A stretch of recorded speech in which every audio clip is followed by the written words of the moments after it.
دوسرا لفظ بتاتا ہوں. میرے اللہ نے کہا ہن لباس لکم وانتم لباس لہن. سبحان اللہ. اللہ تعالیٰ نے پہلے مجھے کہا یعنی مردوں کو کہ تیری بیوی تیرا لباس ہے. پھر عورتوں سے کہا تیرا خاوند تیرا لباس ہے. جان بہن دونوں کو اللہ نے یہ خطاب کیا، تیری بیوی تیرا لباس ہے. اب مجھے اتنا بتا دو، جب ہمیں غصہ چڑھتا ہے تو کبھی اپنے کپڑے پھاڑے، کبھی آستین پھاڑی، کبھی اس کے اوپر چائے گرائی، یا الٹا نیپکن رکھ کے بیٹھتے ہو کہ کوئی اوپر سالن کا قطرہ نہ گرے، روٹی کا ذرہ نہ گرے. کس طرح لباس کو حفاظت سے رکھا جاتا ہے اور استعمال کیا جاتا ہے. تو میرا اللہ ایک پیغام اور دے رہا ہے، جتنا لباس کو حفاظت سے رکھتے ہو اتنا اس رشتے کو حفاظت سے رکھو گے تو تمہارا گھر خوشیوں کا گہوارہ بن جائے گا. یاد رکھنا میرے بھائیوں، چیزوں سے گھر میں خوشیاں نہیں آتی، شکل صورت سے خوشیاں نہیں آتی، صرف اخلاق ایک ایسی زبردست چیز ہے جو گھر کو جنت بنا دیتا ہے. آپ نے فرمایا اجتنبوا الخضراء الدمن، آپ نے فرمایا خضراء دمن سے بچو، خضراء دمن سے بچو. صحابہ نے کہا یا رسول اللہ خضراء دمن کیا ہوتا ہے؟ میرے نبی کی عربی وہ تھی کہ سارے دنگ رہ جاتے تھے، تو اس لیے صحابہ عربی ہیں لیکن میرے نبی کے جملے کو سمجھے نہیں. یا رسول اللہ خضراء دمن کیا ہوتا ہے؟ آپ نے فرمایا بد اخلاق خوبصورت عورت، خوبصورت عورت بد اخلاق کا، اس سے بچنا. اسے کالی سے شادی کر لینا لیکن بد اخلاق سے تیرے پلے پائے گے اس تینوں دن تارے بکھا دے. اجتنبوا الخضراء الدمن. آپ نے فرمایا نرمی کی کوئی شکل ہوتی تو کائنات کی حسین ترین شکل ہوتی، اور سختی کی کوئی شکل ہوتی تو کائنات کی بدترین شکل ہوتی.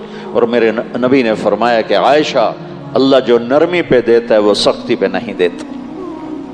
لباس کی جتنی ہم حفاظت کرتے ہیں اتنی اس رشتے کی، یہ دو اللہ عورت سے کہہ رہا ہے تو اپنے خاوند کے رشتے کو اس طرح بچا جیسے لباس کو بچاتی، اور اللہ مجھے کہہ رہا ہے کہ تو اپنی بیوی کے رشتے کو اس طرح بچا جیسے لباس کو بچاتے ہو. اور دوسرا پیغام اس میں یہ ہے کہ لباس میرے سب سے زیادہ قریب، یہ میرے قریب بیٹھے ہیں لیکن لباس سے قریب نہیں، لباس سب سے زیادہ میرے قریب ہے، میرے جسم کے ساتھ لگا ہوا ہے. اس میں ایک پیغام ہے کہ یہ رشتہ سب سے قریب رشتہ ہے، اس سے قریب نہ ماں ہے، نہ باپ ہے، نہ اولاد ہے. اس میں کسی کو انٹر ہونے کی اجازت نہیں ہے غلط طریقے سے. اچھے طریقے سے انٹر ہوں تو سبحان اللہ، غلط طریقے سے انٹر ہوں تو ان کو انٹر ہونے کی اجازت نہیں ہے. اس لیے الگ گھر کی سے زندگی شروع کرنے کا کہا گیا ہے. حضرت عائشہ رضی اللہ تعالیٰ عنہ کے بارے میں ازواج مطہرات نے کچھ نے نا حضرت فاطمہ کو تیار کیا کہ جو ہمیں عائشہ سے شکایت ہے. آپ تشریف لائیں تو اب حضرت عائشہ کے گھر میں انہی کے ساتھ ایک چارپائی پر بیٹھے ہوئے تھے. تو آپ نے کہا فاطمہ میرے جگر کا ٹکڑا ہے، جس نے اسے تکلیف دی مجھے تکلیف دی، جس نے اسے خوش کیا اس نے مجھے خوش کیا. جب کبھی آپ سفر پہ جاتے تھے تو ساری بیویوں کو مل کر آخر میں حضرت فاطمہ سے ملتے تھے. جب سفر سے واپس آتے تھے تو سب سے پہلے فاطمہ کو ملتے تھے، پھر بیویوں کو ملتے تھے. اتنا پیار. وہ آئیں یا رسول اللہ. کہا جی بیٹا کیسے آئے؟ کہا وہ باقی بیگمات نے کچھ عائشہ کے بارے میں شکایت کی ہے. تو آپ نے یہ نہیں فرمایا بیٹی کیا شکایت کی ہے؟ آپ نے کیا فرمایا؟ کہا بیٹی جس سے تیرے باپ کو محبت ہو تو اس سے محبت نہیں کرے گی؟ کیا تجھے یہ پسند نہیں کہ جس سے تیرا باپ پیار کرے تو بھی پیار کرے؟ کہا جی. کہ میں عائشہ سے پیار کرتا ہوں. تو اپنے بیٹی کو نہیں انٹر ہونے دیا. بہت سے باپ بچوں کی وجہ سے بیوی کو ذلیل کرتے ہیں اور بہت سی مائیں بچوں کی وجہ سے خاوند کو ذلیل کرتی ہیں. یہ دونوں بے عقل اور بے وقوف ہیں. یہ وہ رشتہ ہے کہ اس میں کسی کو انٹر ہونے کی اجازت نہیں. یہ سب سے قریب ترین لباس سب سے قریب ہوتا ہے. دوسری بات، لباس کیا کرتا ہے؟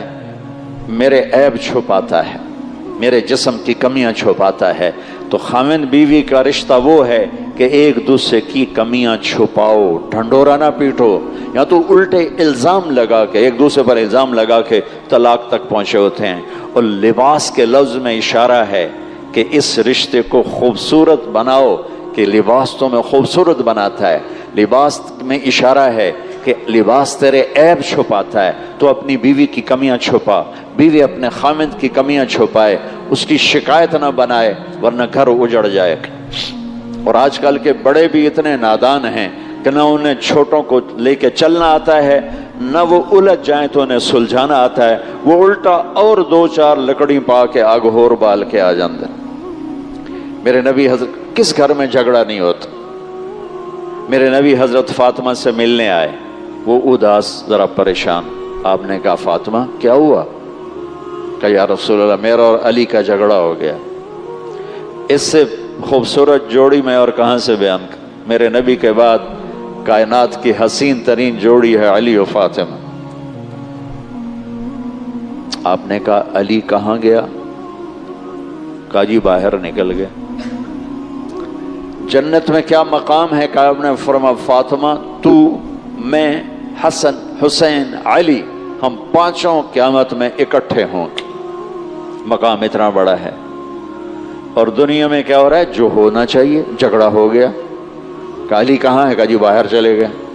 تو اب آپ نے یہ نہیں کہا میں سسر ہوں، بیٹی والا ہوں، میں داماد کے پیچھے جاؤں، آپ خود چل پڑے۔ کسی سے نہیں فرمایا علی کو بلا کے لاؤ، خود ڈھونڈنے نکلے۔ جا کے دیکھا تو مسجد میں لیٹے پڑے تھے اور چادر ہٹ گئی تھی تو مٹی لگی تھی کمر پہ، سوئے ہوئے تھے۔ تو آپ نے اسے اٹھایا، ابو تراب اٹھو۔ اٹھ کے بیٹھے تو اللہ کے نبی گھبرا گئے، تو آپ نے ان کا ہاتھ پکڑا، کہا آؤ میرے ساتھ، اور سیدھے گھر لے گیا۔ جا کے بٹھا کے معاملہ نہیں شروع، ہاں بھائی بولو فاطمہ کیا ہوا، ہاں بھائی علی بولو کیا ہوا۔ جو اس طرح کرتے ہیں نا وہ اور لڑا دیتے ہیں۔ جاتے ہیں صلح کرانے اور دو چار لتر ہور پوا کے آ جاتے۔ میرے نبی نے یہ نہیں کیا کہ ہاں علی کیا مسئلہ تھا، فاطمہ کیا مسئلہ تھا۔ آپ لیٹ گئے زمین پر لیٹ گئے۔ ادھر حضرت علی کو لٹایا، کہ ادھر آؤ۔ ادھر حضرت فاطمہ کو لٹایا، فاطمہ ادھر آؤ۔ دیکھنا علی کا ہاتھ پکڑ کے اپنے یہاں رکھا، ادھر سے فاطمہ کا ہاتھ پکڑ کے علی کے ہاتھ پہ رکھا، اور فاطمہ کے ہاتھ پہ اپنا ہاتھ رکھا۔ اب یہ علی کا ہاتھ، یہ فاطمہ کا ہاتھ، یہ میرے نبی کا ہاتھ۔ اور آپ نے فرمایا بچو بولو ہماری صلح ہوگی، بولو ہماری صلح ہوگی۔ تو دونوں نے کہا ہماری صلح ہو گئی۔ تو اتنے خوش ہوئے کہ اے نور، چہرے سے نور نکلنے لگا۔ جب آپ باہر نکلے تو صحابہ نے فیل کیا یا رسول اللہ آپ بڑے خوش نظر آ رہے ہیں۔ فرمایا میں علی و فاطمہ کی صلح کرا کے آ رہا ہوں۔ اس لیے بھائیو جب کسی کی بیٹی کو لے کے جاؤ تو اللہ کے واسطے سلوک اچھا کرو، اسے نوکرانی نہ بناؤ، اسے عزت دو، اور اپنی وسعت کے مطابق ان پہ خرچ کرو، ان کو دے کے خوش ہو، ان سے حساب نہ مانگو۔ اللہ تعالیٰ نے تمہاری آنے والی نسل اس بچی کے ساتھ جوڑی ہے، ایسے ہی بچی کے ذمہ ہے کہ وہ جس گھر جا رہی ہے اسے اپنا گھر بنا لے، بچے کے والدین کو اپنے ماں باپ بنا لے، اس کی بہنوں کو اپنی بہنیں بنا لے، پیچھے جو چھوڑ کر آئی ہے تو انہیں ماں باپ بنا لے۔ اگر دونوں طرف سے یہ ہو تو کتنا خوبصورت سسٹم ہو جائے۔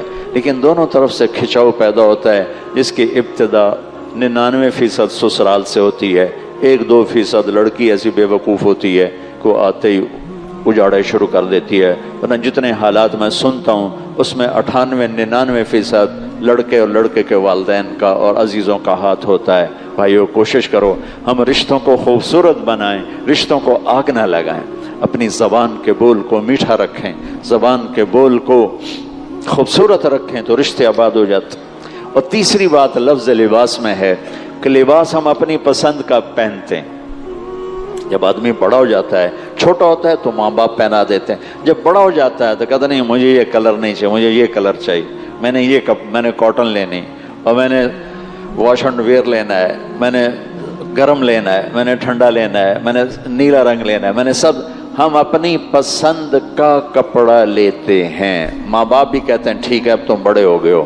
لباس کے لفظ میں اشارہ ہے کہ اس میں لڑکے لڑکی کی پسند کو ضرور پوچھا جائے اور اس کا خیال کیا جائے.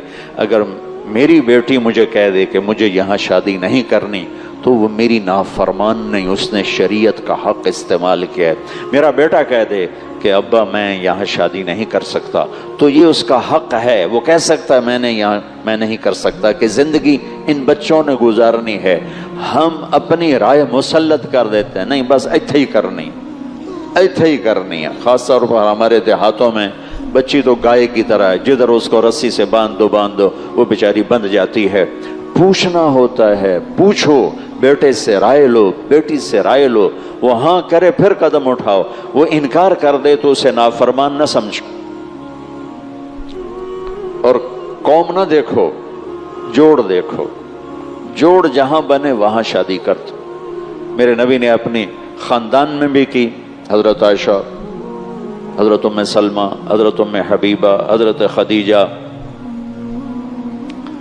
حضرت حفصہ، حضرت زینب، اور اپنے قوم میں کی حضرت جویریہ، حضرت میمونہ. یہ اپنی قوم ہے، پہلے خاندان کی ہیں پھر قوم ہے. پھر قوم سے باہر کی حضرت صفیہ، یہودی قبیلے بنو قریظہ میں سے ہیں، آپ نے ان سے شادی فرمائی. اور ان بتوں کو پاش پاش کیا کہ رشتوں میں مناسبت دیکھو. یہ نہ دیکھو کہ بس ہم چنیوٹیاں جی کرنا ہے اور ہم میمن میں ہی کرنا ہے. یہ نہ دیکھو، یہ دیکھو کہ جوڑ ہے کہ نہیں ہے. جوڑ ہے تو اپنوں میں ہو تو سب سے اچھی بات، اپنوں میں نہ ہو تو قوم نہ دیکھو، پھر جوڑ دیکھو، مناسبت دیکھو. اگر وہ ہاں نہ کرتا ہے بچہ بچی، اسے حق حاصل ہے، اسے اللہ نے یہ حق دیا ہے. حضرت علی رشتہ مانگنے آئے. میں پہلے سنا چکا ہوں کہ جبریل آ چکے تھے کہ رشتہ یہیں دینا ہے. تو آپ نے ہاں نہیں کی، آپ نے کہا انشاءاللہ. حضرت علی نے کہ رشتے فرمایا انشاءاللہ، اور اٹھ کے چلے گئے.